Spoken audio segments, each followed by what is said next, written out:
Muchísimas gracias por estar este tercer día, por estar en la última parte del curso de gestión logística en almacenes de inventarios. El, eh, el día de ayer habíamos terminado el curso justo antes de la parte del módulo 4 y del módulo 5, que básicamente son los temas completamente concernientes al manejo de un inventario, que era un tema importante debido a que era algo en tu caso, permíteme acomodarme un poco más por acá, que en tu caso de lo que revisábamos, Pamela, quizá era algo que te estaba dando algún tipo de inconveniente o algo por el estilo. Esa es la idea de hacerlo de una sola, de avanzar completamente sobre este tema primero. De ahí lo otro es, ya está adjuntada la información del manejo perdón, del manejo del picking, pero creo que yo el día de ayer ofrecí enviarles algo más, no me acuerdo qué era. Pamela, si me das de acuerdo, me escribes por el chat o me lo dices, te agradezco muchísimo, pero me acuerdo que algo les ofrecí. Justo hoy en la mañana tuve que salir de viaje y regresé recién y la verdad se me pasó que era lo que les había ofrecido. Pero bueno. Entonces, sin más, vamos a empezar la parte, ya los últimos dos módulos de lo que tiene que ver con la gestión logística y ver cómo es la influencia ya directamente eh,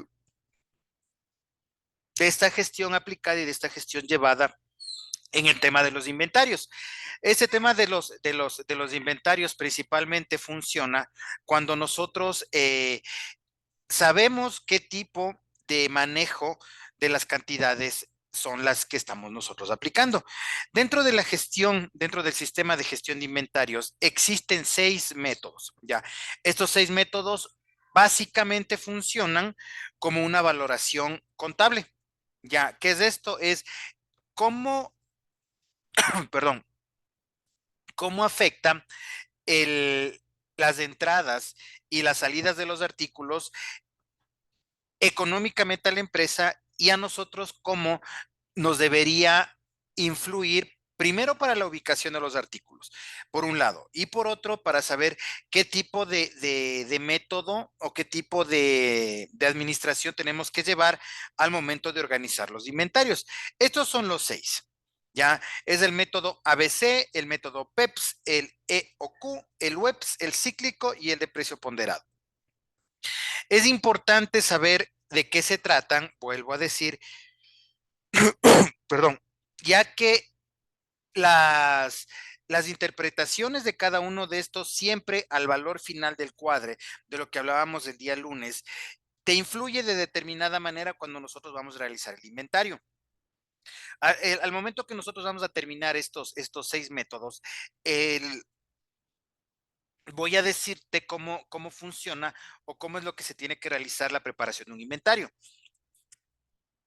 Dependiendo del método que nosotros estemos manejando, debemos familiarizarnos primero con la ubicación de los artículos en la bodega. ¿Para qué? Para que nosotros podamos realizar los inventarios de una manera más sencilla. Vamos a empezar. Como dije, son 6: ABC, PEPS, EOQ, web cíclico y de precio ponderado. ¿El ABC de qué se trata? El método ABC, perdón, ahí estoy maluco con la garganta, disculpa. El método ABC consiste en calificar las mercancías de acuerdo a la cantidad y el valor que éstas representan. Se ajustan siempre a una de las categorías. ¿Por qué es importante saber esta valoración? Es la que la más utilizada, ¿ya? La más utilizada para poder ubicar los artículos en una posición determinada dentro de nuestra bodega. Principalmente esto. Creo que hablábamos un poquito en la diagramación, creo que el día lunes hablamos de ese tema, que decíamos que los artículos de más alta rotación son los que deben estar más cerca de la puerta, más cerca del ingreso o de la salida de nuestros productos. Súper importante saber esto para nuevamente ver qué tipo de inventario estamos manejando. Esto es, ejemplo, el artículo A o los artículos A nos dice y nos indican que representa el 20% del inventario. Y aunque tiene una baja frecuencial en ventas, representa el 80% del valor. Existen muchos criterios con personas que dictan cursos, con personas que han desarrollado manejos administrativos y por lo general por decirlo, la clasificación mundial es esta de ABC, que te divide en tres grandes grupos todo lo que nosotros tenemos. El primer concepto es el 20% de tu inventario, es el 20% en cantidad, representa el 80% del valor. Entonces, ese 20% tiene que ser administrado de una manera distinta al resto. Dentro de un concepto creíble es que mientras hablamos de este porcentaje de artículos, estos no deben llevarse a través de una revisión o de un conteo muy continuo. Debemos realizar inventarios, sí, debemos realizar revisiones, sí, pero sobre todo lo que tenemos que hacer es permitir que esos artículos se controlen a sí mismos. ¿Cómo? Por ejemplo, hablamos de la empresa de Coca-Cola, un ejemplo que todos conocemos. ¿Cuántos litros de gaseosa al día envasará o pondrán en botellas? Puede ser 1 millón, por ejemplo. Hasta que las personas encargadas de bodega realicen el inventario y levantamiento de ese millón por el tema logístico, seguramente el despacho ya está llegando a un 50 o 60%. Es decir, no va a cuadrar su inventario porque hasta terminarlo, sus artículos ya salieron. Entonces, cuando hablamos de método ABC, los artículos A tienen que ser administrados por diferencia. En las dos empresas en las que estamos, en la de Pamela y en la de Paula, en la de repuestos y en la farmacéutica, ¿cuáles deben tener ustedes claramente identificados cuáles son los artículos de más alta rotación? Y estos aplicar dentro de la gestión logística que lo único que tenemos que preocuparnos es de que exista stock, más no preocuparnos de las cantidades y de cruzar estos inventarios de lo que nos entrega un sistema de contabilidad con una existencia física. Porque el empezar a realizar continuamente ese inventario, lo primero y lo único que nos va a quitar es tiempo. Entonces, repito, los artículos A, el 20% de los que más se mueven, tienen que ser controlados solos, a través de diferencia. Todo lo que fue una factura de compra, restamos de todas los órdenes de despacho y esa diferencia es la que sí tenemos que ponernos a buscar y revisar para que nos cuadre dentro de las cantidades. ¿Cuál es el artículo B? El artículo B representa el 40% del total físico y corresponden al 15% del valor, mientras su frecuencia de variación viene a ser moderada. ¿Qué es de esto? Hablamos que la A es del 20%, representa el 80% de nuestro movimiento financiero, el B es del 40%, el doble de artículos en cantidad, pero únicamente son el 15% de la valoración del movimiento. Son muy pocos los casos en los cuales las valoraciones del grupo del artículo A son mucho más grandes. Son muy contadas los ejemplos que podamos dar de que todos los artículos que nosotros tenemos tienen una alta rotación. ¿Cómo se mide? La alta rotación tenemos que empezar con la medición de qué es lo que más se mueve y con qué frecuencia. En cuenta tomando dos variables. La primera, variable de cantidad de salida y la segunda, la variable de precio de la salida. Ahora, como el artículo C, ¿qué es lo que nos dice? Tenemos que sacar la diferencia, ¿no es cierto? Los de más alta rotación, 20. Los de mediana rotación, 40. Entonces, si hablamos del 60, por ende, el artículo C representa otro 40%, pero que también por sus costos, si hablamos en diferencias, tan solo representa el 5%. Entonces, el 5% del valor podemos tomar en cuenta que es una mercancía que tiene muy poca rotación dentro de nuestros artículos y por ende la ubicación de esta debe ser en un lugar en el cual los controles no sean tan específicos o no sean tan complicados. Repito, rapidito. A es el 20% en cantidad, 40% en valor. B, 40% en cantidad, 15% en valor. C, 40% en cantidad, 5% en valor. ¿De qué debemos preocuparnos para que nuestro método y nuestra gestión logística funcione de mejor manera? Del equipo y del grupo B, porque es algo más grande y que porque tiene una rotación no tan veloz, necesitamos realizar una administración y un control de manera diferente. Si tienen preguntas, por favor, las van realizando. El método de primero en entrar, primero en salir, conocido en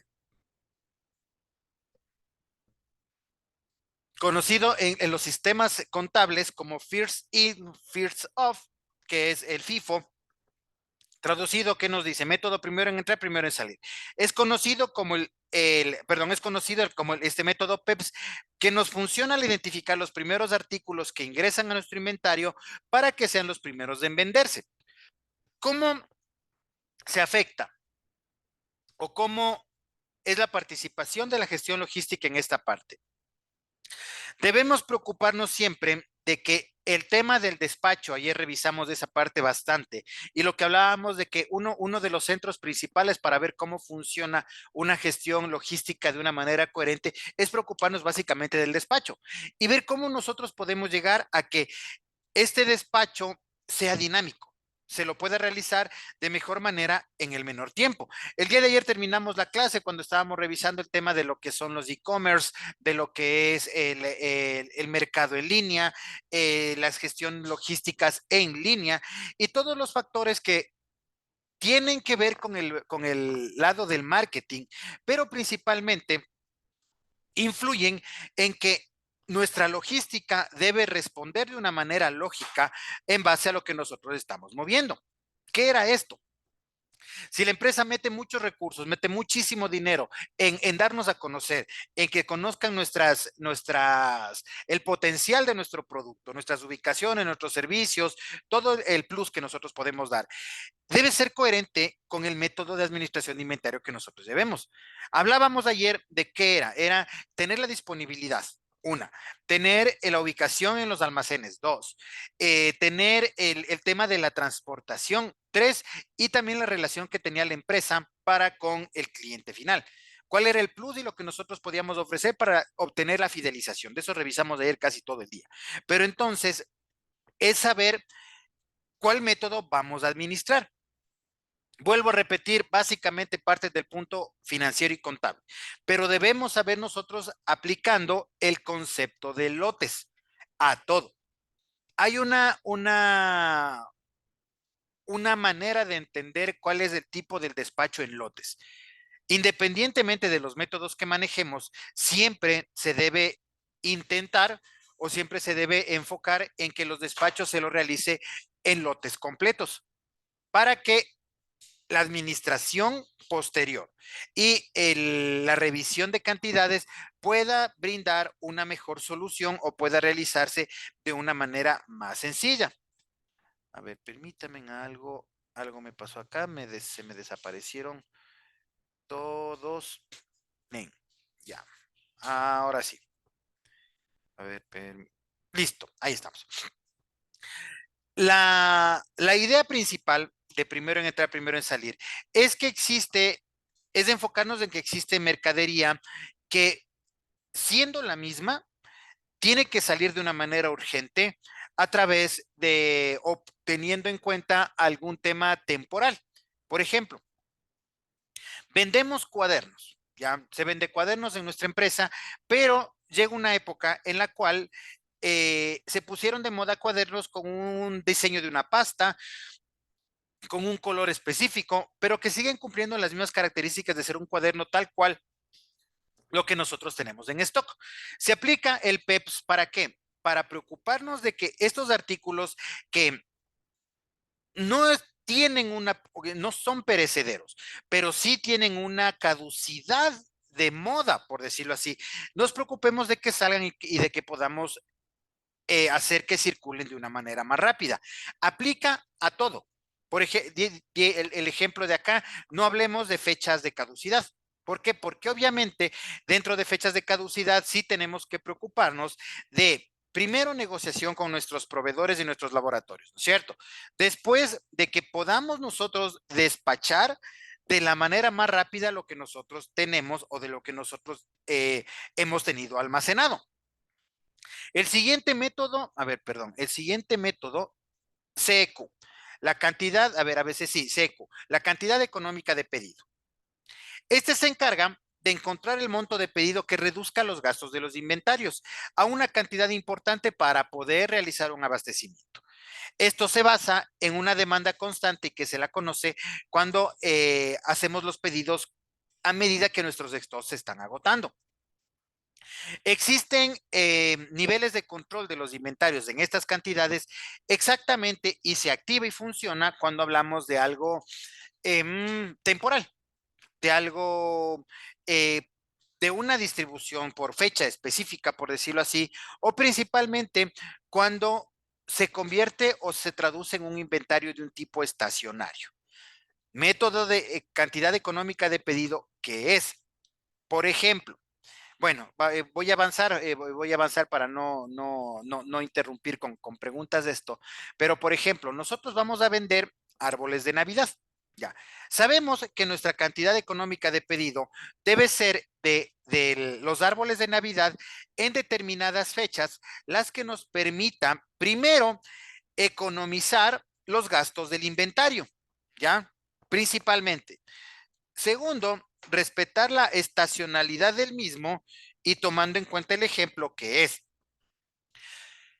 las fechas ideales para tener el stock disponible y abastecido para poder despachar en estas fechas, ¿cuáles serían? Decimos, tenemos de enero a diciembre, ¿en qué meses o en qué tiempo se vende los árboles de Navidad? Podemos decir octubre, noviembre y las primeras 2 semanas de diciembre, por decirlo así. Entonces, si queremos aplicar el CEP, no podemos realizar un pedido en el mes de octubre, noviembre o diciembre, simplemente por el hecho de que todos están vendiendo árboles de Navidad y por ende los costos empiezan a elevarse. La cantidad económica del pedido, ¿cuál es? ¿Se activa en qué meses? Desde el 25 de diciembre, diría yo, desde el día siguiente de Navidad, que ya creo que nadie más compra árboles, la última semana de diciembre, enero, febrero, marzo, abril, mayo y junio, ya, por decirlo así. Tenemos 7 meses en los cuales nuestra cantidad económica de pedido se puede activar, en la cual nosotros tenemos garantizado la reducción de gastos. ¿Por qué? Porque no existe competencia en la adquisición en esa parte. ¿Cómo se mueve la gestión logística? Simplemente por abastecimiento. ¿A qué me refiero? Activamos en esos meses un abastecimiento de un producto que se va a vender en determinada fecha. Entonces, la adquisición de este producto no es tan necesaria que se realice en cortos periodos de tiempo. O sea, no tiene que llegar urgentemente. Y por ende, nuestra gestión de logística podríamos decir que podemos relajarla y permitir que se vaya realizando este ingreso y esta adquisición de una manera paulatina, de una manera que no sea tan urgente para hablar del stock y del abastecimiento, y estamos logrando aún más la reducción de los costos del inventario en el cual nosotros estamos moviendo. Por favor, preguntas que vayan teniendo las van realizando, que al final del curso yo les voy a preguntar todo lo que hemos visto en estos 3 días. Permítanme emprender una cosa acá, por favor. ¿Ya? Discúlpenme un minuto, un segundo. Ya, perdón. El siguiente. Webs LIFO. Last in, first out. Último en entrar, primero en salir. Vender primero los artículos que más pronto hayan arribado o que hayan llegado a nuestras bodegas. Es ideal para empresas que no tienen inventarios muy grandes y sus artículos se manejan con fechas de caducidad. Ya, por ejemplo, una ferretería. Perfecto, ¿por qué? Existen artículos o herramientas que dentro de sus caducidades no afectan por cambios de modelos, no afectan por nuevas tendencias, no afectan por nuevos colores, sino simplemente terminan cumpliendo su necesidad y para lo que estos fueron creados y adquiridos, y en nuestro caso para ser distribuidos. La ventaja principal cuando manejamos el último en entrar, primero en salir, es que los costos de producción, en caso de realizar una producción, aunque dijimos que ya todo cambio afecta y todo cambio influye, se verán reflejados en un costo más reciente. ¿Cuánto, por ejemplo, estamos manejando esto en un tema, digamos, mascarillas? ¿Ya? Hace no mucho, un par de meses, nuevamente dijeron que había las gripes, que hay que comprar mascarillas, que los niños tienen que ir a la escuela con mascarillas y nuevamente empezaron a activarse para vender estos artilugios. Hablamos del último en entrar, primero en salir. ¿En qué sentido? En el que todo lo que nosotros comprábamos o adquiríamos necesitábamos e inmediatamente tenía que irse. ¿Cómo se activaba o cómo afectaba a nuestra gestión logística? Era de que necesitamos venderlo pronto porque tenemos una demanda. Nos está subiendo el valor de determinado proveedor o de determinada cantidad con un rubro adicional en el flete o en lo que tiene que ver con el envío.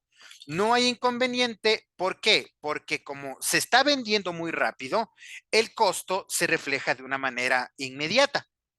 Nuevamente, gestión logística, ¿qué tiene que ver? Que nuestros puntos de distribución, que nuestra distribución como tal sea lo más rápida posible, que podamos satisfacer las necesidades de nuestros clientes de una manera más rápida. Eso es lo que nosotros estamos buscando dentro de todo lo que nosotros estamos hemos visto en estos 3 días. El conteo cíclico. Este método implica hacer conteos regulares en las partes de las existencias de lo que nosotros estamos haciendo. A ver, espérame un segundito, por favor. A ver, acá. Ya, ya. El conteo cíclico. Dice, este método implica hacer conteos regulares en ciertos porcentajes y partes de las existencias y se puede completar con el método ABC. ¿A qué hace referencia? Podemos mantener un sistema o un método de control de nuestro inventario de una manera porcentual. Para no preocuparnos de hacer el inventario todo el tiempo, estar cuenta por divisiones o poniendo fechas en las que estemos, en las que nos tenga complicado o apretado hacer las revisiones, lo que tenemos que hacer es fijar una frecuencia para hacer conteos de un porcentaje distinto de nuestra bodega. ¿Qué era el método ABC? Dividimos en 3 grandes grupos, ¿verdad? El conteo cíclico, que es de ese grupo central, de, de, del artículo B, del que no se mueve mucho, pero tampoco se mueve tanto, dividirlo en cantidades exactamente iguales para que cíclicamente podamos mantener y realizar los controles.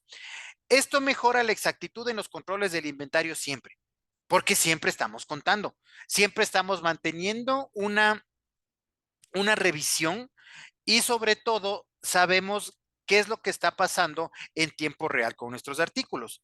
Las inconsistencias saltan cuando nosotros trabajamos en el conteo cíclico. Por eso ese es uno de los más recomendados de realizar, porque podemos hacer inventarios porcentuales o en cantidades más pequeñas para siempre estar al tanto de qué es lo que pasa con nuestros inventarios.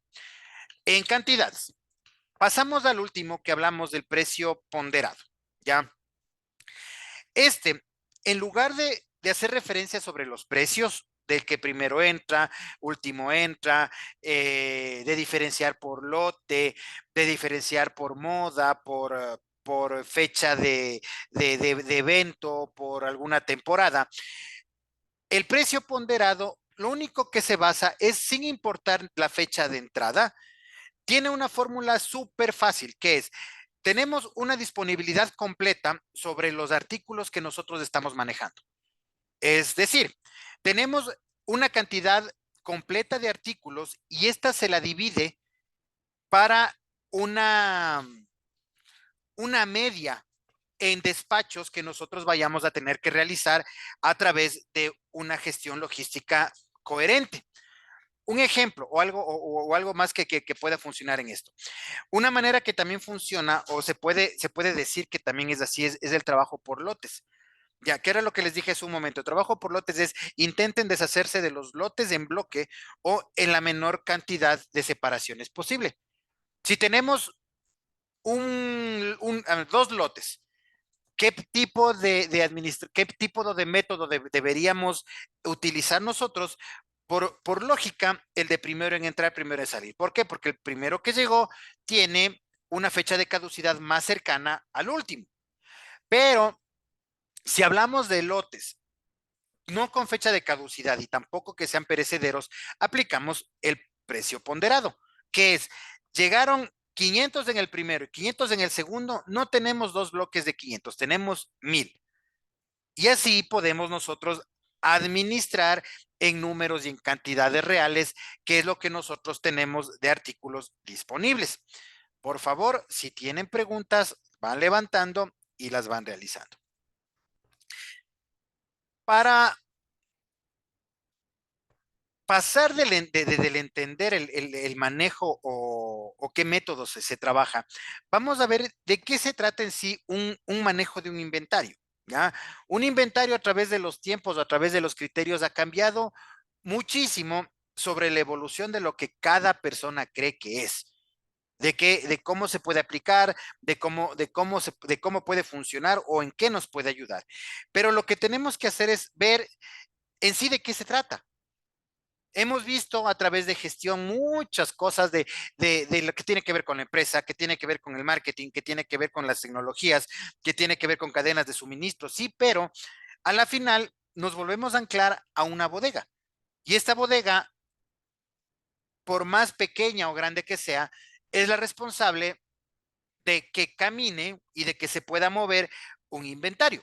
Entonces, empezamos esta parte o esta parte del módulo donde entramos en sí a lo que al detalle de cómo se realizan los inventarios y su clasificación, pero tenemos que tener muy claro qué es un inventario, por qué se lo hace, pero sobre todo para qué. Muy buenas noches, Pamela, bienvenida, gracias la puntualidad.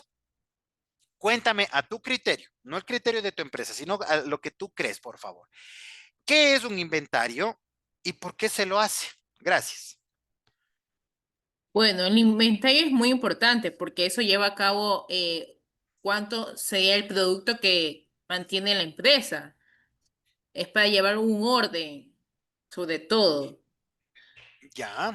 ¿Y por qué se lo hace? Bueno, es para saber, obviamente para saber el stock y para Ya. poder ofrecer, o sea, al momento de la venta, cuando haya. Bueno, perfecto, válido, muchas gracias. Paula, muy buenas noches, bienvenida. La misma pregunta para ti, por favor. ¿Qué Buenas es que, noches. qué es que crees que sea y por qué se lo hace? O sea, yo creo que los inventarios se realizan en una empresa para llevar un control del movimiento de los productos. Yo que sé, tal vez de los ingresos o los egresos, y ahí se van constatando los faltantes más que todo, lo que provoca las pérdidas a las empresas y con los sobrantes y con esos resultados, pues se vendría a ser, es un resultado del trabajo anual de la empresa. Ya. ¿Y por qué se lo hace? Porque se lo hace Sí, para llevar un control de los movimientos, ya. Llevar un de, control. de un control, ajá, un control de los movimientos, para ver si la empresa como pérdidas, ganancias, Listo. movimiento de su stock, ajá. Ya, perfecto, muchas gracias. Javier, muy buenas noches. Cuéntame, lo mismo para ti. ¿Qué crees que es o qué es un inventario y por qué se lo hace, por favor?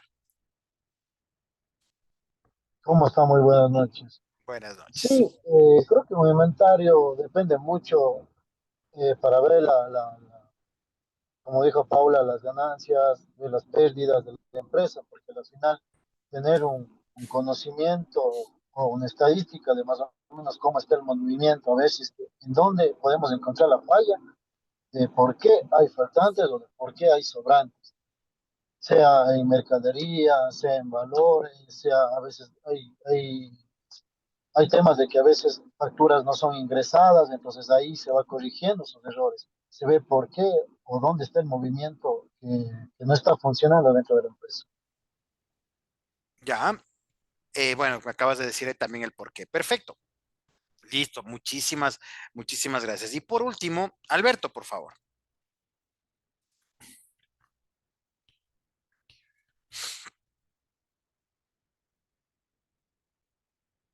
Estás con el micrófono apagado.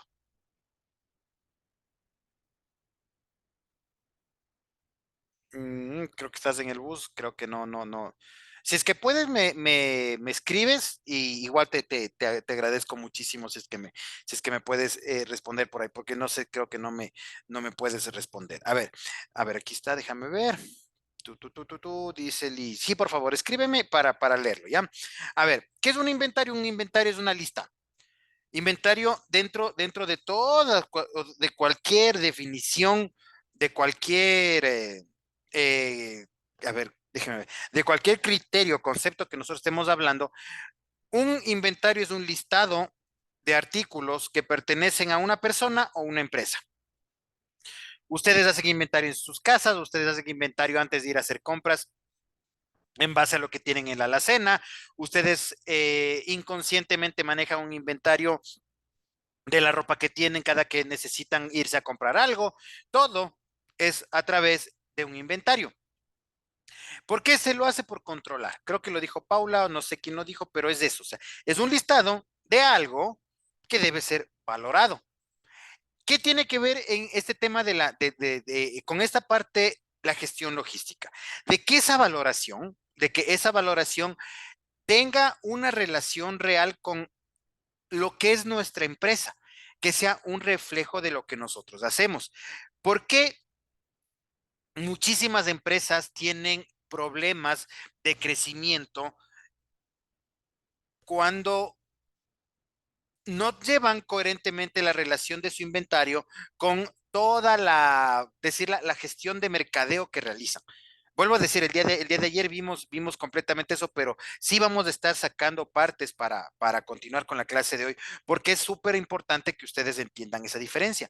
Si es que una empresa le mete toda la publicidad posible en redes sociales y empezamos a tener un montón de clientes, pero lo que es la conformación de nuestra empresa en su estructura no es la adecuada y no es la correcta, vamos a tener problemas en un cortísimo plazo. El primero, stock. El segundo, abastecimiento. Y el tercero, logística de movimiento. Son los tres principales problemas que se van a dar y te garantizo que va a ocurrir en un plazo muy cortito. Si es que la empresa se ha dedicado a mucho abarcar clientes, a buscar mercado, a entrar a nuevos nichos, a darnos a conocer por nuestra marca, por promociones, por todo. Movió por ese lado la empresa, pero por el otro, por el tema de manejo de inventarios, no se preocupó. No tenemos disponibilidad de stock, no tenemos disponibilidad en almacenes, no tenemos un producto que podamos entregarlo al corto tiempo y el tema de la distribución. Ayer les daba el ejemplo, muchos de ustedes no sé si han comprado, pero ahora que estamos, creo todos, era lo que yo les decía. Me compré hace algún tiempo, hace algunos años, un televisor. Ya, y en el televisor dijeron, ¿sabe qué? Pero no hay. O sea, sí tenemos, sí está todo, pero no está aquí, está en Guayaquil. Eso le va a llegar el día martes y a su casa le va a llegar el día jueves entre las 7 de la mañana y las 7 de la noche. Una semana. O sea, ya señor, pero se está demorando muchísimo. ¿Qué era lo que pasaba? Todo lo que ofrecieron, porque ofrecían descuentos, ofrecían regalos, ofrecían un montón de cosas, no tenían y simplemente se preocuparon de una parte que sí tenía que juntarse la logística, pero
tenían un problema de que el dueño me decía, las personas de bodega no le duran. Decía que no me duran. El que más está un mes, el que más está máximo un mes, 2 o 3 semanas y se votan y se van. Quiero que me haga un análisis de que por qué los trabajadores no funcionan. Yo acusaba el frío, era un frío espantoso estar allá, pero resulta que el dueño de esta florícola hacía inventarios, ojo, generales todos los días. Todos los días. Empezaba el inventario a las 3 de la mañana y lo terminaban a las 11 del día. Todos los días de toda la bodega. Nadie iba a durar en eso. Todas las personas decían, se cuentan cosas, se desperdician cosas por el simple hecho de que él decía, mientras más cuido, menos se me va a perder. Los dos polos de que el inventario intermitente funciona, puede que sí, pero lo único que te va a terminar generando es desgaste en las personas que estamos trabajando en esa área. Vamos al intermitente. Vuelvo al inventario perpetuo. Pamela, ¿qué crees tú que es el inventario perpetuo? Por favor.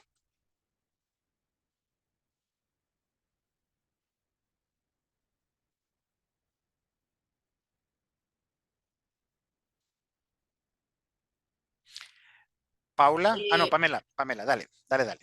bueno, es como que saber el stock de una bodega, sabiendo las entradas y salidas, de lo que sale también del repuesto de una bodega.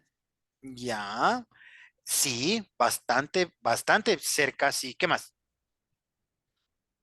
Mm, Te falta una palabra para Para, cerrar el concepto. Para cerrar el para así concepto, perfecto. saber, mm, para así uno actualizar como el stock, saber el stock Ya, y ya, me quedo con eso. Perfecto. Le pulo un poquito lo que nos está diciendo Pamela. El inventario perpetuo es el registro de existencia perdón, es el registro de existencias y movimientos diarios para obtener el stock en tiempo real. Es el inventario perpetuo. Siempre se está actualizando. ¿Se necesita sí o sí un sistema contable? No. ¿Se necesita una organización súper elevada de personal de bodega? Sí. ¿Se puede llevar en tiempo real los stocks? Por supuesto. Sale, tenemos el artículo, se realiza una venta, se registra, se descuenta, se registra, se descuenta, se registra, se descuenta. Ese es el inventario perpetuo, que en cualquier punto del día, el gerente de la empresa baja y dice, Paula, por favor, ¿cuánto tenemos de estos jarabes? Tenga. ¿Por qué? Porque tiene una actualización de 5 minutos de delay. Ya, que lo último que se movieron en los 5 minutos no está registrado porque sigo registrando lo anterior. Ese es el perpetuo, que te permite tener saldos y cantidades en tiempo real de todo lo que nosotros tenemos en base, no, para brindar las cantidades exactas de nuestro stock. Ahora, el inventario periódico. Paula, ¿qué será?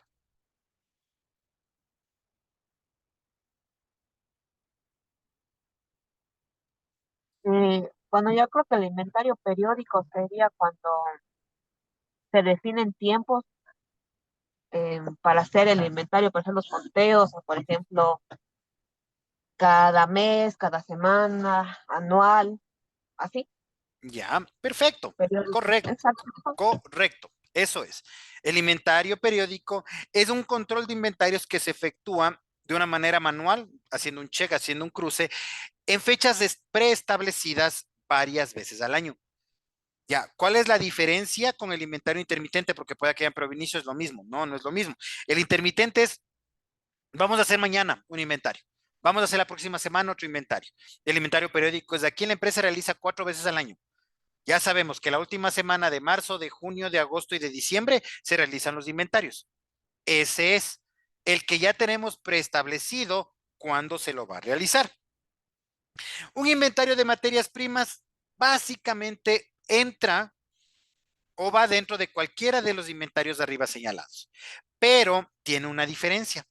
Por lo general es cuando nosotros vamos a realizar una modificación o vamos a realizar una nueva línea de producción o vamos a realizar un tipo de pedido específico. Por ejemplo, nosotros confeccionamos camisetas y vendemos camisetas de la selección del Ecuador. Se acerca el mundial y por lo general vendemos 1000 camisetas, pero como sabemos que el ecuatoriano es bien novelero, vamos a vender 5000.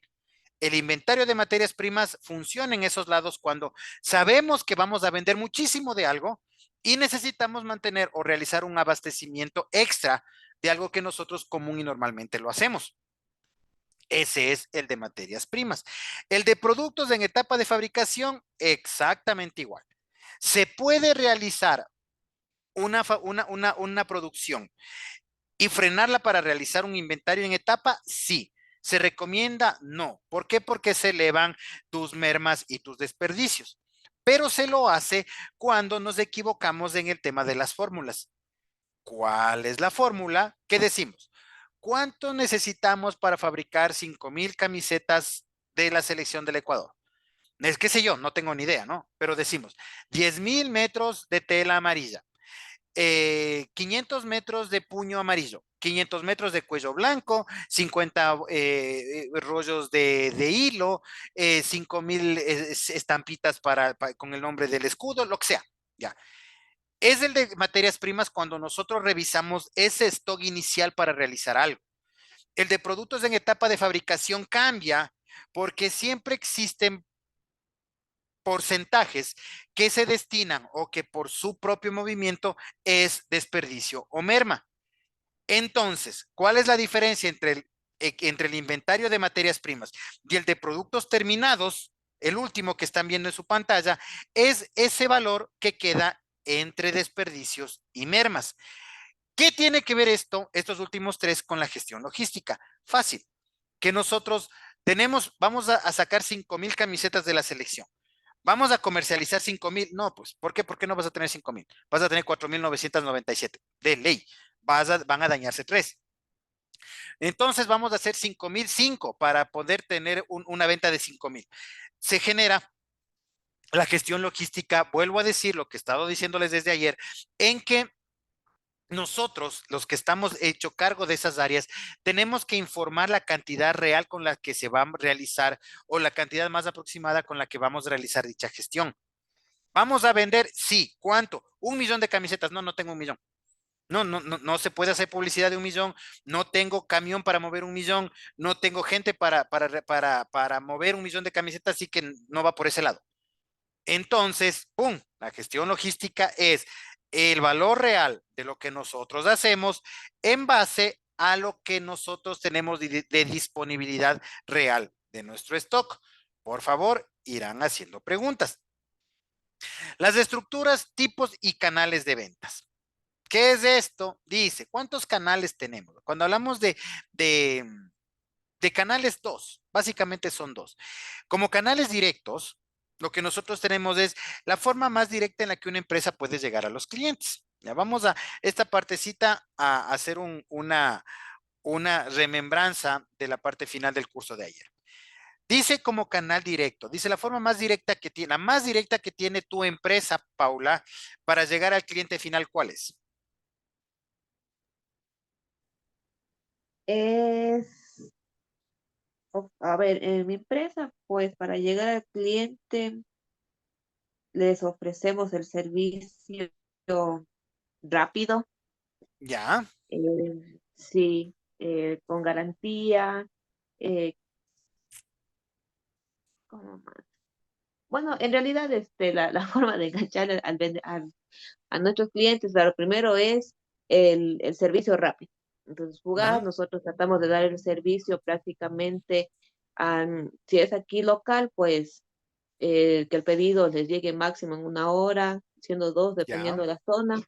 Entonces, ese realmente es nuestro plus como empresa, un ya, servicio perfecto. rápido. Genial, perfecto, súper buen ejemplo. Ya. Cuando hablábamos de los e-commerce el día de ayer, este era uno de los ejemplos de lo que yo les decía. Pueda que muchas empresas vendan lo mismo, y es más, o sea, que yo creo que absolutamente nadie en el mundo es exclusivo en algo. Ya, todos vendemos casi lo mismo, pero existen estos plus que nos puede hacer o que buscamos que el cliente final se incline a nuestro favor. Canales directos e indirectos. La forma más directa de llegar a una empresa, de la empresa de Paula, es yo te despacho enseguida. Ya, yo en menos de 6 horas, tú lo tienes en tu destino. Genial. Ya, pero cuando hablamos de ese tipo de compromiso que se genera, nuestra gestión logística se siente mucho más tensionada. ¿Por qué? Lo que nos acaba de decir Paula, depende de la distancia, 1 o 2 horas. Pero si yo estoy medio lejos o medio difícil de llegar y me ofreces en 1 hora y no llegas, ya. ¿Qué es lo que pasa? No, es muy improbable que la venta se pierda. ¿Por qué? Porque si yo busco, necesito algo, yo voy a esperarlo. Pero empezamos con los temas de los canales directos y de los canales indirectos, por ejemplo, en el tema de las pizzas. Todos ustedes, no sé si es que les gusta, yo no conozco a nadie que no le guste. ¿Qué es lo que pasa con las pizzas? ¿Qué dice? 30 minutos o gratis. Ya, casi todas. ¿Y se demoran 30? No, se demoran mucho más. ¿Y por qué no hacemos el problema? Porque nos gusta y es algo que nosotros estamos buscando. Pero son pocas de esas excepciones que nosotros decimos, yo sé que me va a llegar en 1 hora, pero no importa porque es mi favorita y me va. Pero si hablamos de un repuesto, hablamos de algo que no tiene relación directa con una necesidad humana de satisfacción, sino simplemente un suntuorio, podemos esperar o podemos decir que no. Esas son a lo que hablamos de las estructuras y de los canales. Un canal de venta indirecto, ¿qué será? Publicidad. Ya, pone en las vallas, por ahí se alquila una valla, se entrega una volante, se hace una propaganda de radio, de televisión. Esas son las indirectas. Ya, ¿cuáles son las directas? Las que hacemos el fit con la persona. Ya, o sea, le veo a la persona y yo le llamo y yo le digo, yo me comprometo a darte. En la que tenemos mayor relación persona a persona, esos son los directos. Un e-bot, ya. ¿Qué son e-bots? Lo que estamos llenitos ahora en todo el país, especialmente. Escribes algo y ¡pac! Te responde el e-bot. Ya, que te empieza que te atiende un robot, esos son los canales directos, los que empezamos a tener una relación mucho más cercana con la empresa, por un lado, y con lo que nosotros podemos ofrecer. La gestión logística es hasta dónde y qué tan real es lo que nosotros estamos ofreciendo. Hablamos de este tipo de datos cuando estamos hablando, pero ven acá, que algo se me bajó. Se me bajó mi pantalla. Ya. A lo que hablamos acá de estructuras, tipos de canales.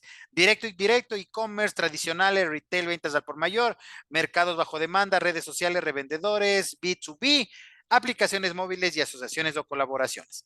El directo, ya los dijo Paula. El indirecto les acabo de decir, pero solo para ver si me están prestando atención. Javier, ¿cuál será el canal indirecto? O sea, no es que puede ser de nuestra mano, pero digamos, nosotros vendimos a empresa X y esa empresa X, nuestro mismo producto le vendió a este otro cliente. Entonces, no fuimos directos, pero en cierto modo sí. Ya. Eh, mm, a ver, cuando hablamos de los canales indirectos, no son los que tienen una relación directa con la persona. Ya.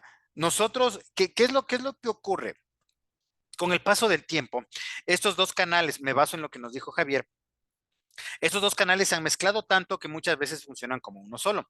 Al inicio, a los años 80, llegó en México se dio este fenómeno hablando de lo que tiene que ver con la comercialización de gestión logística. Inicios de los años 80, en México llegó una marca japonesa que se llamaba Sony.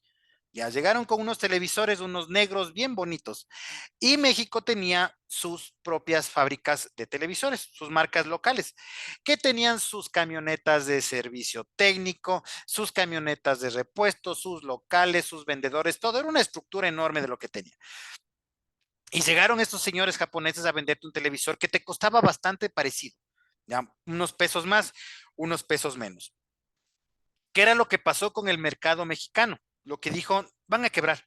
No tienen estructura, no tienen canales directos de venta, no tienen canales indirectos de venta, sino simplemente llegaron, empezaron a entregar unas volantes de un televisor llamado Sony, que no tiene repuestos, o sea, no tiene nada, o sea, si se daña se complica. No contaron con una cosa, que esos televisores nunca se dañaban. ¿Qué fue lo que pasó? Se contrajo el un mercado, creció el otro y el un directo se convirtió en el indirecto del otro. Lo que, en base a lo que nos dice Javier, muchas veces, ¿y qué fue lo que pasó con el tiempo? Ese televisor Sony japonés, ¿no? Lo mejor de Japón. Si ustedes ven un televisor Sony ahora, ya no te dice ensamblado dónde, ya no te dice el made in, ya no interesa que digan yo soy el dueño de eso. No, a mí me interesa vender. Que digan, no, esa camiseta, esa la hace Motiva Ecuador, ellos la fabrican, no me importa. Si me compraron 10,000 y le ponen otra marca perrito, allá. Eso hace que el mercado directo e indirecto se convierta quizá en uno solo. Que el volumen de distribución directa, a mí lo que me interesa es que poder satisfacer el cliente final, como directo. Como indirecto es cuando no participamos en una relación directa con el cliente final. Directo, WhatsApp. Indirecto, vaya. Directo, te acercas a mi local. Indirecto, eh, impresión en el periódico. Esas son las diferencias, ¿ya? El e-commerce. El e-commerce ha evolucionado muchísimo a través del tiempo y no voy a preguntar esto porque Paula nos dijo hace un momento el concepto perfecto de eso. El e-commerce es yo te ofrezco esto y te doy esto más. Ese más no es te doy 2 por 1. Ese plus, ese adicional no es si me compras te doy más barato. No. El e-commerce real es el si tú me lo compras, yo te lo entrego en media hora y te lo instalo gratis. Va por ese lado, va por temas que hace que como empresa entreguemos plus reales de calidad de servicio a los consumidores. No sé si alguien de ustedes tiene un vehículo Toyota. Ya, la mejor manera del e-commerce es ese aquí en el país. ¿Qué es lo que pasa? Existen creo que 4 o 5 empresas que acá distribuyen estos carros. Y si es que alguien te dice, a mí me dieron ese mismo carro en $90,000 y a vos dieron 95,000, te está mintiendo.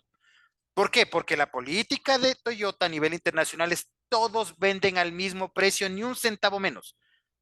Te cuesta 99,999 en los 5 o 6 concesionarios. No te dan una moneda menos para que se active lo que es la libre competencia entre ellos. Ah, perfecto. Entonces, ¿se activa a través de qué? Yo te lo entrego matriculado en una semana. Yo te lo entrego matriculado, encerado y con una pulida de llantas y 50 lavadas en 3 días. Eso es lo que hace que la gestión logística se active de una manera real. Mercados tradicionales, lo que hasta ahora hemos visto, o lo que hasta ahora se ve, o acá en Quito se activó muchísimo nuevamente, son el tema de las publicidades en la calle. Se ponen personas al frente de la calle con una pancarta y están así mostrando lo que tienen. O unos señores tienen una mochila y que van entregando flyers del producto que comercian. Siempre, eso se denomina mercado tradicional. Otro que está junto a ese, al mercado tradicional, es el clásico de radio y de televisión. ¿Qué es lo que sabemos? Televisión, no sé ustedes, yo personalmente ya es un consumo casi de cero. Obviamente puedo decir que yo no tengo ni idea de lo que se comercialice ahí, pero en una radio sí. O sea, los tradicionales son los que a través de los últimos 30 o 40 años funcionaron y continúan funcionando. Estos son los mercados tradicionales. Ahora vamos a hablar del retail. Pamela, ¿qué has escuchado? Seguramente últimamente han escuchado durísimo del retail en los últimos 2 años. ¿Qué has escuchado o qué sabes? Puedes contarnos qué será el retail.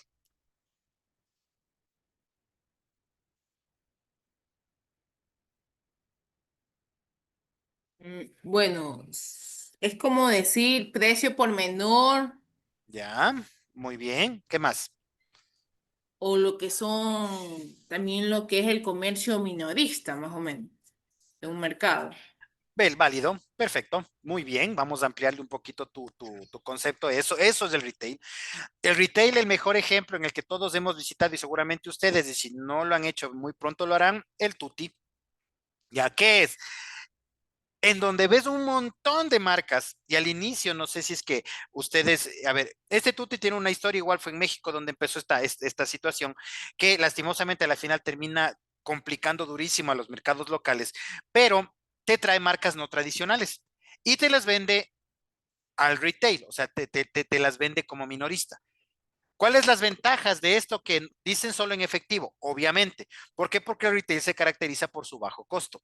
No te cobro con tarjeta porque tengo que subirte los valores, no te cobro con transferencia porque te cobro más, entonces mejor dejo en su costo real esto para que el valor de mi movimiento sea mucho más barato, sea mucho más bajo. A través de ingresar productos no tradicionales en grandes volúmenes, concentrar varias marcas y venderlas a precios de minoristas. Funciona así. Hace 2 años llegó esta marca acá. Ni una sola marca que vendían ahí era conocida, ni una sola. Ahora, si ustedes han ido, yo sí, ves casi el 35% de sus marcas existentes son las que hay en el mercado.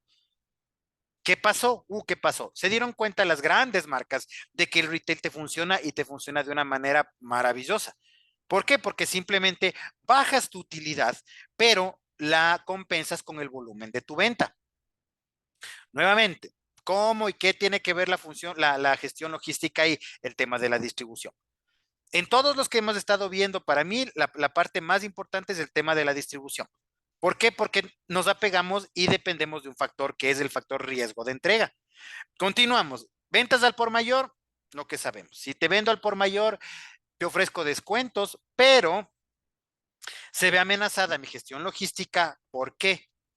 Porque pueda que no tenga mi capacidad de distribución y mi venta se va a ver afectada. El mercado bajo demanda. Similar, no. ¿Por qué? Porque hablamos en ciertos momentos en los cuales el mercado puede empezar a funcionar de una manera que nosotros o que nuestra competencia no esté acostumbrada. Y nuestra gestión logística tiene que activarse y tenemos que trabajar de una mejor manera.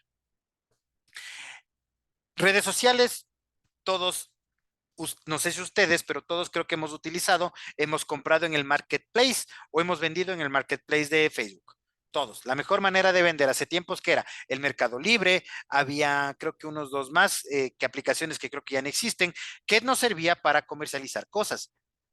Funciona de una manera perfecta, pero el tema de redes sociales y el mercado bajo demanda se juntan cuando nos topamos con el riesgo de que uno de los dos exceda nuestra capacidad y que exceda nuestra cantidad de artículos destinados a esos rubros.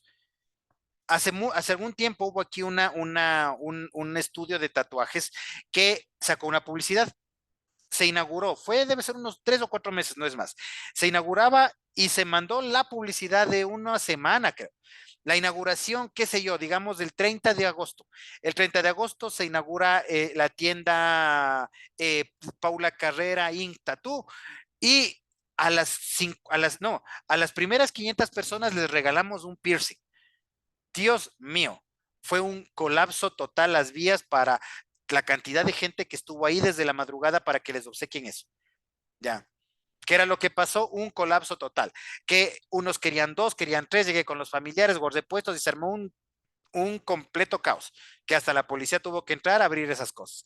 ¿Qué es lo que pasa? Mercado bajo demanda y redes sociales, si es que excedes tu capacidad máxima de movimiento logístico, te rompe tu inventario. Y creo que después de eso ese local tuvo que cerrar porque rompieron los vidrios, quisieron robar, o sea, hubo un caos total. Es algo que tenemos que saber si es que tenemos la capacidad de soportar ese tipo de mercados o lo que vaya a ocurrir. Revendedores, lo que nos dijo Javier. Decimos nosotros vendemos y alguien los redistribuye, perfecto. ¿Por qué? Porque nuestro costo logístico no se ve casi afectado. Yo voy y le entrego a Javier mis 5,000 camisetas allá. Él verá qué hace con las 5,000. Yo ya vendí y pagué solo un flete para entregarle donde él y nada más. Cuando hablamos del B2B, déjame ver por acá, se me fue la imagen, perdón. A ver. Mm, se me fue. Ya. Cuando hablamos de B2B, algo que nosotros tenemos que ver cómo funciona es a través de los comercios en masa con una distribución parcial. Ya, ¿de qué se trata? Ya, ¿de qué se trata este? A ver, quiero ver uno con un ejemplo para que lo entendamos de primera. A ver, nosotros tenemos una marca Ya nosotros estamos creando, estamos generando y haciendo nuestras camisetas. Pero necesitamos una distribución directa, completa de lo que hacemos en otro país. Cuando hablamos de B2B es creamos algo, generamos algo y lo distribuimos directamente en un lugar que no tiene que ver nada con las costumbres propias. El B2B fue creado para qué? El ejemplo de lo que les dije de Sony. Creamos una marca tan buena que sin problema le mandamos a otro continente, solita. Si es que no tenemos las garantías de que ese producto es bueno, simplemente se transforma en una pérdida y colapsa nuestra economía porque invertimos en todo en enviar. Pero si sabemos que funciona bien, va a subsistir y va a crecer. Básicamente es comercialización entre países de productos que tengan características distintas a lo que podemos encontrar allá. ¿Cómo, por qué Ecuador es uno de los países donde mejor éxito han tenido los carros chinos? Hace muchos años llegaron acá los primeros que eran los Great Wall. Algunas, esa era el Beef, que ahora ya son los carros eléctricos más chéveres. Hace años, hablo hace muchísimos años que llegaron ellos. ¿Qué era lo que hicieron? A ver cómo funcionaba el mercado acá. El mercado acá era dominado por Chevrolet. Todo el mundo sabía, ahora ya no existe ni una ensambladora de Chevrolet. ¿Qué era lo que pasó? China hizo ese mercado B2B. Mando mi producto allá, que yo sé que quizá no sea bueno, pero que yo sé que la cantidad de comercialización, yo sé que la cantidad de repuestos, de servicio técnico, lo que yo tengo allá va a sostener mi producto en otro país. Es exactamente lo que se tiene que hacer. ¿Cómo se activa la gestión logística ahí? A través de lo mismo que les acabo de decir. Envío un producto, doy un sostén temporal a través de mi envío de barcos de repuestos, de técnicos que trabajen, de personas que les enseñen cómo se prende el carro y todo eso, pero por una sola vez. Porque yo sé que a la final mi producto es bueno y va a dar la garantía de que mi producto va a perdurar en otro lado. Gestión logística activada, sí. Gestión logística muy temporal, sí. Funciona, por supuesto, pero siempre y cuando tu producto garantice todo lo que estás ofreciendo. Aplicaciones móviles, todo lo que hacemos. Subes tu estado de WhatsApp, viene a entenderse como una comercialización. ¿Por qué? Porque subes para que te vean, ¿no es cierto? O subes para que digan dónde estás, suben para que te digan cuánto cuesta o para vender lo que sea. Facebook, Instagram, X, quizá un poco, TikTok, todas las redes sociales se entiende como una aplicación móvil de descarga o de ventas que se realiza para obtener un descuento o un seguimiento de mercado. Por ejemplo, como aplicación móvil, ¿qué hay? De todo, casi de todo. Entra a nuestra aplicación móvil y te vamos a dar un descuento. Entra a nuestra aplicación móvil y vas a seguir en tiempo real tu despacho. Entra a la aplicación móvil y tendrás promociones y regalos. Todo eso. Es que fidelizar a los clientes a través de dar un plus que debemos ver si es que logísticamente podemos soportar. Asociaciones y colaboraciones, o sea, no es más que poder ver si es que con coherencia podemos hacer una alianza que nos permita como empresa crecer por un lado y por otro ser un ancla para que otras empresas crezcan. ¿Qué pasó aquí y cuál es el principal error que ocurrió dentro de, del mercado mundial, por decirlo así? En el año 2019, y creo que ninguno de ustedes le pasó y nadie en el mundo, en su foda empresarial puso una pandemia. Nadie puso una amenaza de una pandemia, nadie. Y por ende colapsamos. Cuando hablábamos de las asociaciones y colaboraciones, uno de los temas principales, ¿cuál era? Decimos, nosotros tenemos un bar, una discoteca, un restaurante, algo en determinado sitio. Y por A o B, uno de estos lugares sufrió una clausura, un cierre o algo. Lo que nosotros veíamos era como un empuje económico a nuestro sistema. ¿Por qué? Porque el mercado no entendíamos que se podía comprimir hasta cerrarse. Pero después de la pandemia entendimos que si ocurre algo podemos quebrar y podemos desaparecer. Asociaciones o colaboraciones se transforma y se transmite únicamente en qué? En tener un aliado estratégico que principalmente deben ser proveedores, que no se recomienda que sean más de 3, para que podamos mover nuestros productos de una manera más dinámica y más rápida. Muchas veces, un ejemplo de esto es Uribe Schwarzkopf. Ya Uribe Schwarzkopf, ustedes han escuchado, es una constructora acá en Quito, está jalándose 32 edificios en la ciudad. 32 edificios está construyendo al mismo tiempo. ¿Cómo será? ¿De qué tamaño serán sus bodegas? ¿De qué tamaño será su estructura? Seguramente gigantesca, pero no. A través de asociaciones y colaboraciones, lo que ellos mantienen es líneas de distribución directa entre el proveedor y el cliente final. Nos mejora, por supuesto. ¿Por qué? Porque no necesitas inventariar, no necesitas pagar un bodeguero, no necesitas pagar absolutamente nada, porque simplemente controlas a través de cualquiera de las canales que arriba estamos viendo y ver que el punto de distribución y de entrega del productor o del fabricante llegue directamente al cliente final. Máximo 3 es lo que debe ser. Por favor, si tienen preguntas, las van realizando, por favor. Estructuras y tipos de aprovisionamientos. Ya. ¿El aprovisionamiento qué es? Aprovisionar es guardar para algo, guardar para que ocurra en algún momento, algún evento que nos permita saber qué es lo que tenemos que hacer. El aprovisionamiento es el proceso que se consigue mercancías y servicios que necesita una empresa para poder funcionar, para poder mantenerse o para poder estar. De estos existen dos tipos, directos e indirectos. Ya, con componentes o materiales que es parte de un producto final, es decir, un stock, o el otro que es a través de, podemos tener una mejor comunicación con un proveedor para que este artículo llegue a nuestro destino. ¿Ya? Ejemplo directo, tengo la suficiente cantidad de camisetas para vender, viene a ser el directo, y el indirecto, yo sé que mi proveedor tiene las camisetas y lo único que tengo que hacer es pedirle y me va a llegar. La diferencia entre los dos es el riesgo que se corre con el segundo. Los dos nos funciona como aprovisionamiento, sí, pero el primero es algo que nosotros tenemos listo o que tenemos ya formando parte de nuestra estructura como empresa. Vamos a hablar del Just in Time. Ya, Just in Time es justo a tiempo, sus siglas en español, creado y generado a través de Toyota, es la gestión logística elevado a su más alto nivel. Ya, ¿qué era lo que pasó? ¿Cómo ocurrió? Esto más o menos fue en el año 94, cuando las líneas de producción de Toyota llegaba a su más alta capacidad, ensamblando casi 30, no, pasó de 22,000 a 36,000 vehículos en ensamblaje diario. ¿Cómo puede funcionar una línea de ensamblaje y cómo debería ser unas bodegas tan grandes para guardar llantas para 36,000 vehículos? Generaron el Just in Time. ¿A través de qué? De una gestión logística, como les dije, de un súper elevado nivel. ¿Cómo funcionaba o qué es lo que hacían? A través de alianzas con sus proveedores, en este caso, el proveedor de cristal, que era el proveedor de los vidrios, pero sobre todo con Michelin, el fabricante de las llantas. ¿Qué es, ocurrió el punto en el decir, ¿en qué momento se necesita en la línea de producción las llantas para que el ensamblaje sea correcto? ¿Qué sé yo? A las 8:22 de la noche.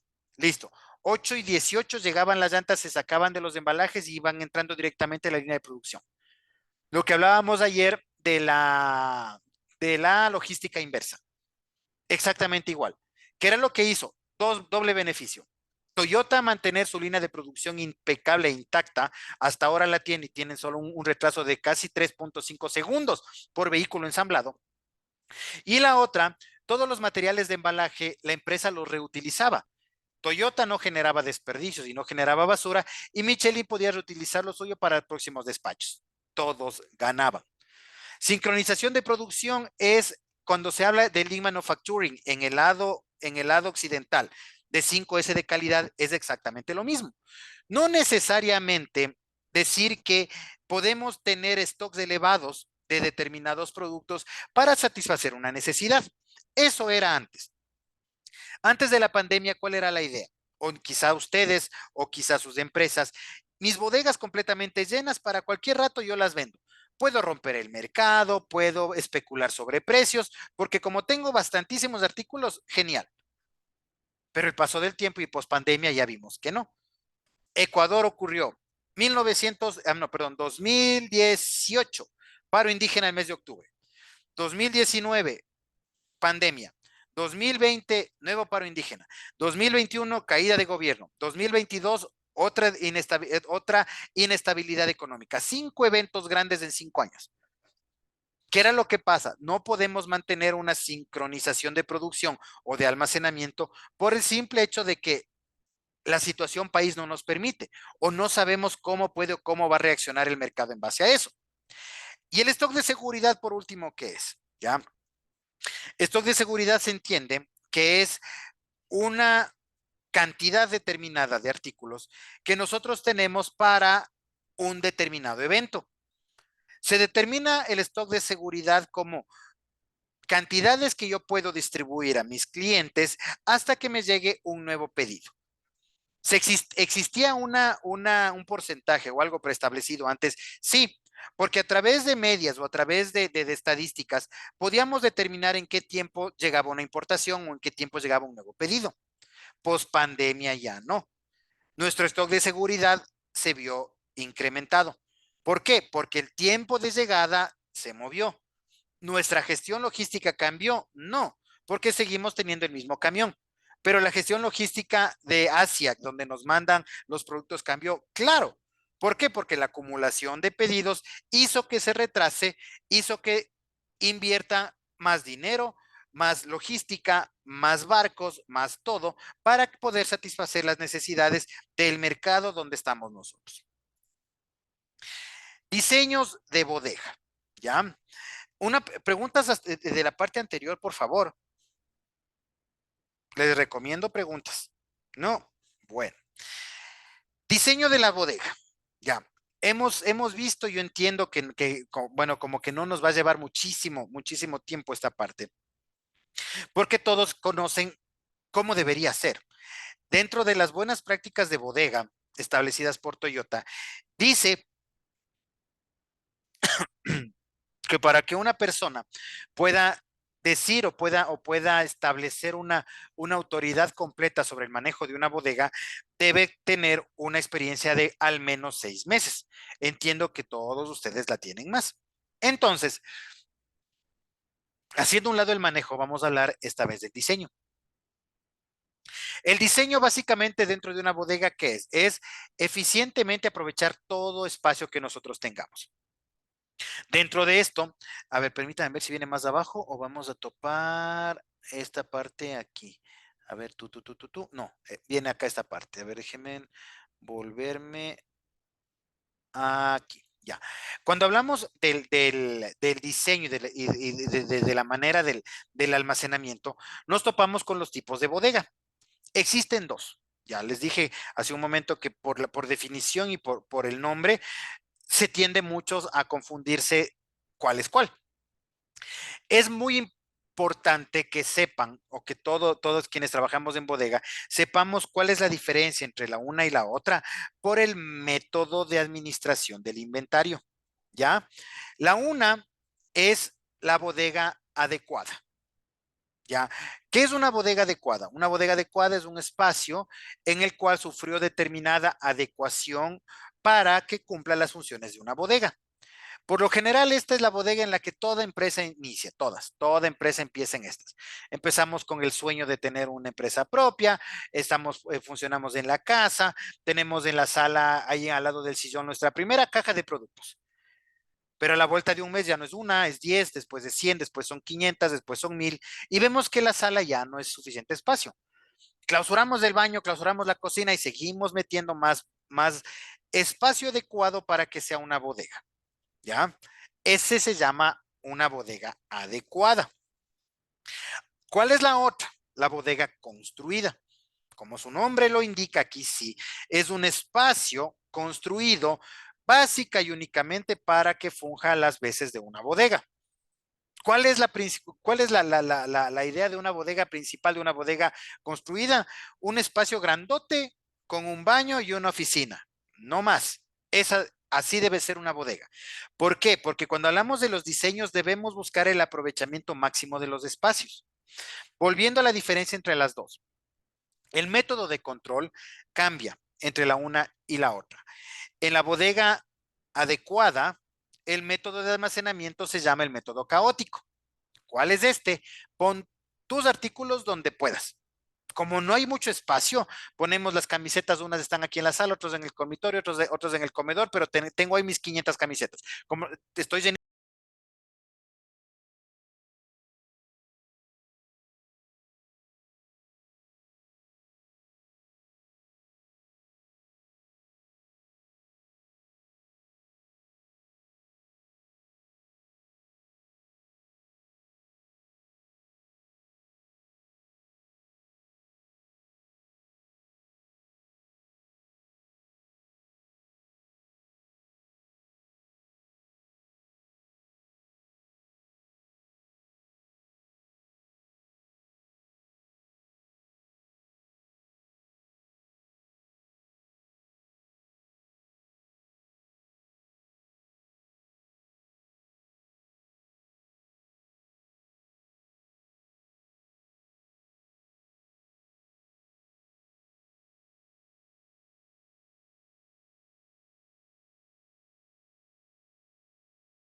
Cuando hablamos de las fases principales de las gestiones de proyectos, son 4, ¿ya? ¿Cómo se elabora el plan? Ya vimos ayer y acabé de decirles.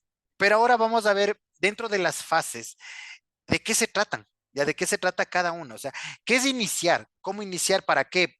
¿Para qué? O qué es lo que, a dónde queremos apuntar o qué queremos llegar nosotros a establecer como una gestión coherente de proyectos?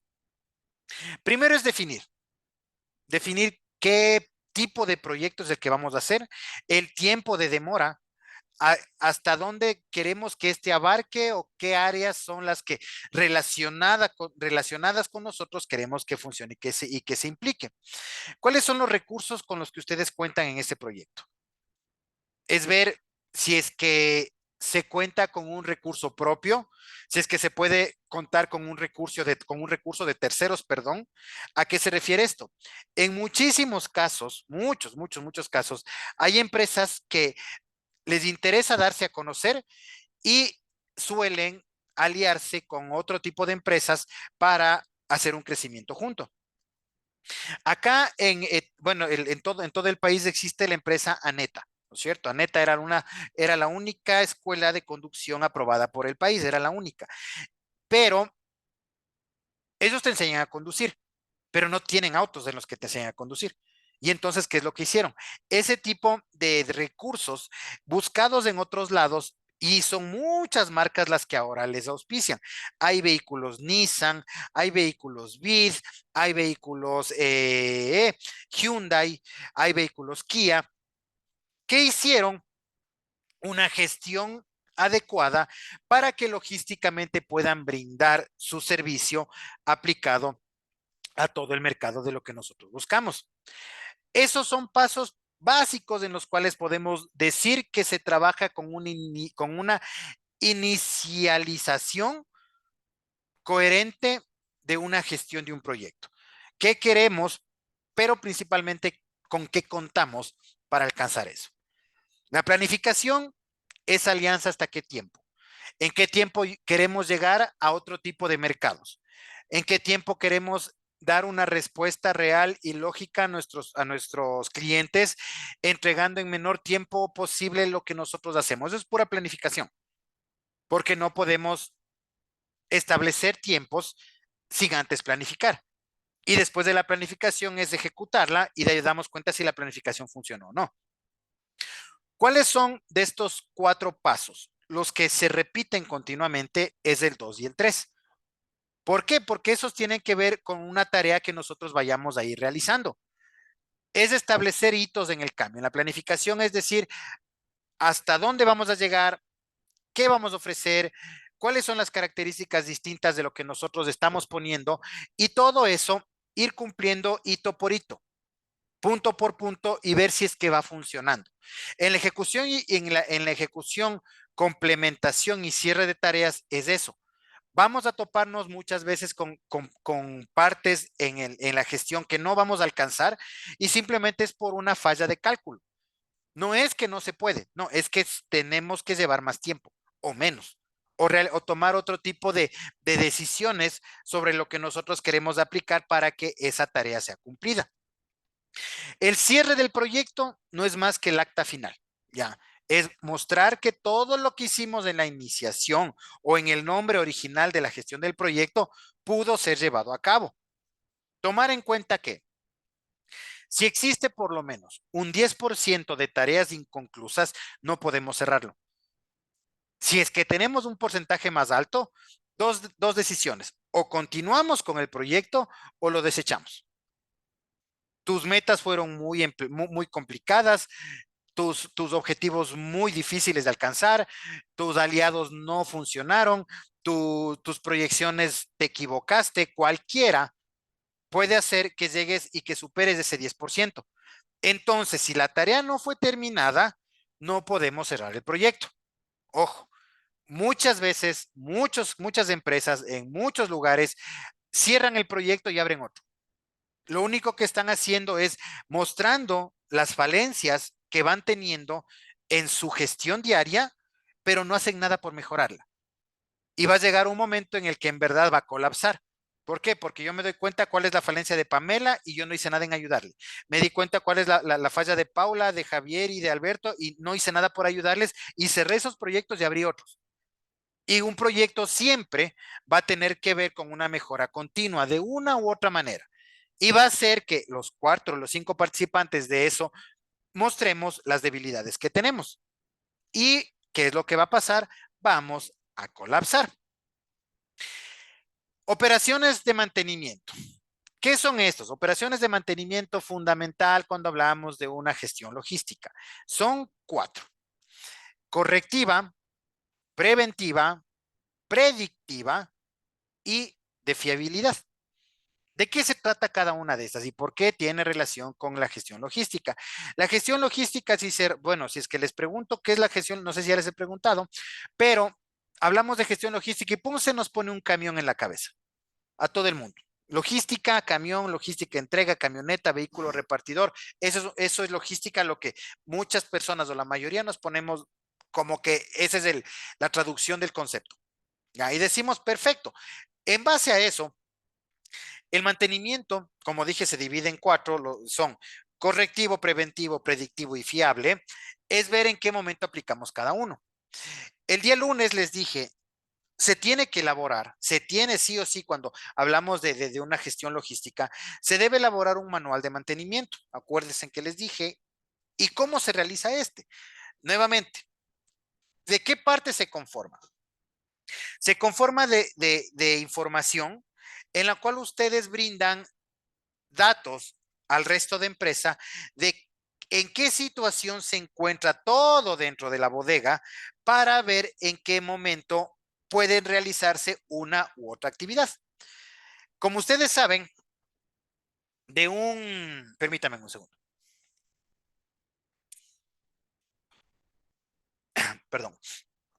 Como ustedes saben, de un montacargas no se realiza por tiempo de uso, sino se realiza su mantenimiento por horas.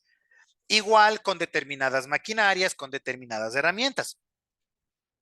El mantenimiento correctivo es eso que todo el mundo nos dice de los que tenemos auto. Si te dice 5,000 kilómetros, llévale a los 4,500 a cambiar el aceite para evitar cualquier cosa. Pero como dice 5,000 y andamos y no hay dinero y el aceite que le pusimos dicen que es buenazo, les llevamos a los 6,000, 7,000. Con el tiempo va a darte problemas. El correctivo es básicamente eso, es evitar a toda costa que tengas contratiempos. ¿Cuál es el mejor aliado, el principal de los 4, el mejor aliado de lo que es la gestión logística es este?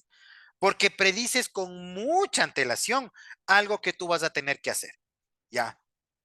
Es lo que hablamos, vamos a decir entonces, vamos a prevenir que tengamos el accidente, vamos a prevenir los cambios de aceite, los repuestos, el mantenimiento de la bodega, el cambio de personal, las vacaciones, las matrículas de los vehículos, ¿qué más? Bueno, todo lo que tenga que ver que a tu logística se vea afectado. Hablamos del correctivo, cuando dentro de un tiempo ocurrió algo y tuvimos que frenar nuestra operación, frenar nuestra gestión y atender esa necesidad. ¿Depende de nosotros? No.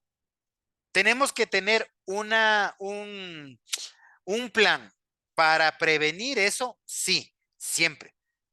¿Qué hacer en el caso de que el montacarga se dañe antes de las 5,000 horas? No tengo ni idea, pero tenemos 10 transpaletas que nos pueden ayudar. Es un plan. Vamos a demorar, sí, pero es un plan a la final. ¿Qué vamos a hacer cuando justo nos toca las matrículas de los carros a todos en el mes de febrero y ese mes vamos a estar con importaciones y entregas y no sé qué vamos a hacer? Entonces, chuta, matricularles al inicio y otros déjales muy al final para ver cómo solventamos. De eso se trata, de reunir el personal implicado y ver qué soluciones brindan sobre situaciones que te van a pasar. Hablamos del predictivo. ¿Qué es esto? Dentro de un mantenimiento común de cualquier maquinaria, te establece que tiene un cierto tiempo de duración. El preventivo, ¿en qué se diferencia el predictivo? Perdón, disculpen. ¿En qué se diferencia de los dos anteriores? Es decir, si es que esta herramienta o este montacargas o este vehículo tiene que hacerse el cambio cada 5,000 kilómetros, pero yo veo que es el vehículo que más trabaja, le voy a poner un aceite de 10,000. Me adelanto a un mantenimiento que yo sé que lo voy a tener que hacer, pero te da un tiempo, te da una holgura en la cual tienes más movimiento de poder tener un plan que te ayude en el caso de que ocurra antes. El centrado de fiabilidad es simplemente aplicado a maquinarias. Tenemos una máquina que funciona 24/7, 365, en algún punto se tiene que realizar. Un mantenimiento, aunque te digan que tiene que estar funcionando todo el tiempo, lo único que te va a permitir es tener más espacio, más tiempo, perdón, para que no cometa errores y para que no falle. ¿Qué tiene que ver estos 4 con la gestión logística? Básicamente que no pierdas tiempo. ¿Qué tiene que ver estos 4 con tu inventario? Que de una u otra razón, todo tipo de mantenimiento hace que tu inventario esté sano. Tienes que dar mantenimiento a tus estanterías, te cuento. Tienes que dar mantenimiento a tus racks. Sí hay que dar mantenimiento, pero tú no, sino el fabricante, porque tiene que entregarte la ficha técnica. Tienes que dar mantenimiento a tu bodega, sí, tienes que pintar.